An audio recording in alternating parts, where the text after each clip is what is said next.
Good morning, dear students. In today's class, we will talk about the last type of isomerism, that is optical isomerism. Now, first of all, the most important point about the optical isomerism. Which type of organic compounds, or it can be inorganic compounds, exhibit the property of optical isomerism, or we can say forms optical isomers. So the most important condition which should be present in a molecule or a compound is asymmetry. The molecule must be asymmetric in nature. Now, what's the meaning of asymmetric nature of the molecule? Can be explained by the help of two letters, that is A and B. If a mirror is placed in front of letter A, then we will get the mirror image of A. This mirror image is of superimposable nature. The mirror image that we are getting is exactly similar to letter A. So this image is called superimposable mirror image. So if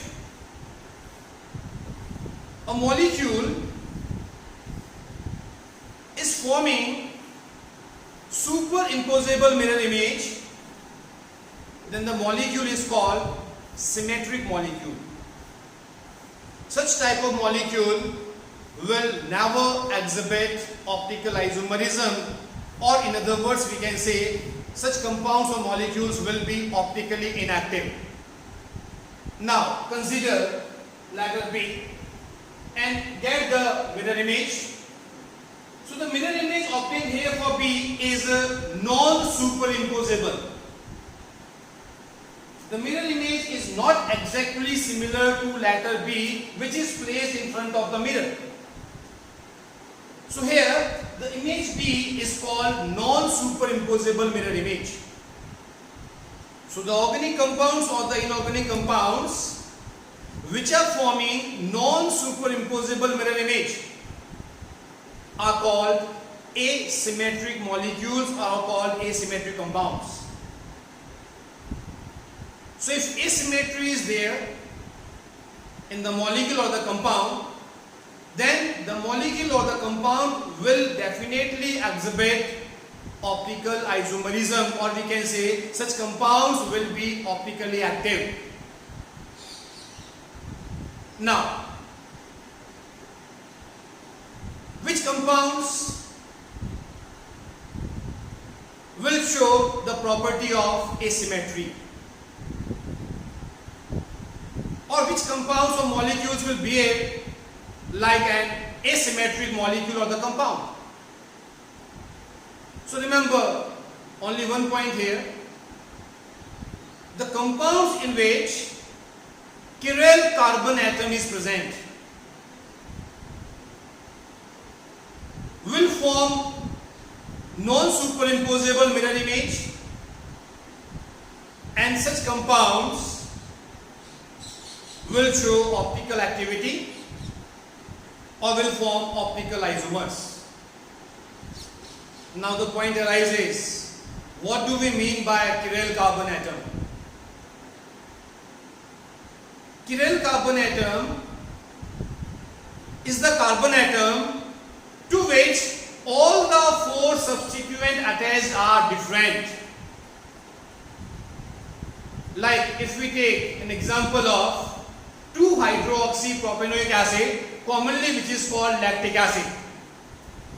Here is the formula. 1, 2 and 3. On carbon number second we are having OH group.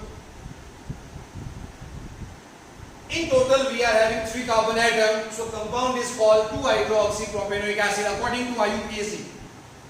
But according to common name, it is called lactic acid. Lactic acid has derived its name from lactum, means milk. So in lactic acid, we are having one chiral carbon atom and it is carbon number 2. Just say, first valency is satisfied by COOH group. Second valency is satisfied by hydrogen atom.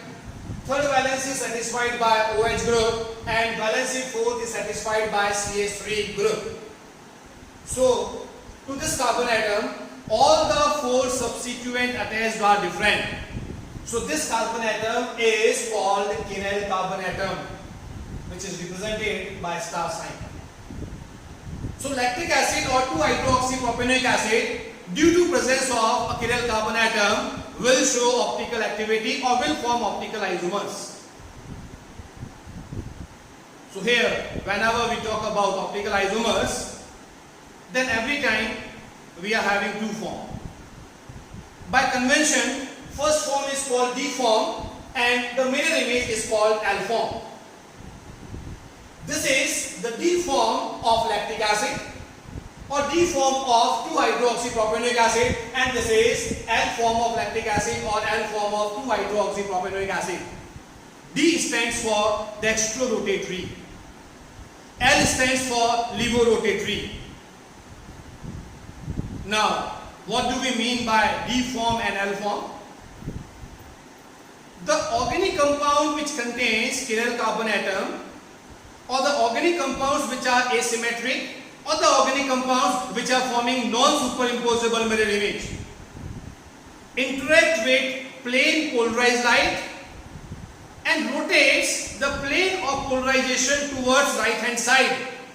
Dextro means right, towards right or towards clockwise. And L stands for levo. Levo means left. So L form will interact with plane polarized light and will rotate the plane of polarization towards left hand side or towards anti-clockwise. So D form and L form will always be there whenever we are talking about optical isomerism. So by convention, first form is called D form and the mirror image that we are getting is called L form. Now about the chiral carbon atom, chiral compound. Lactic acid is a chiral compound because it is asymmetric in nature due to presence of chiral carbon atom. And the last point, whenever we are talking about compound and its non-superimposable mirror image, means D and L form. Compound and its non-superimposable mirror image, one form is D form and the form is L form. Both the forms are collectively called enantiomers. So, D form of lactic acid and L form of lactic acid are related as enantiomers. Point important.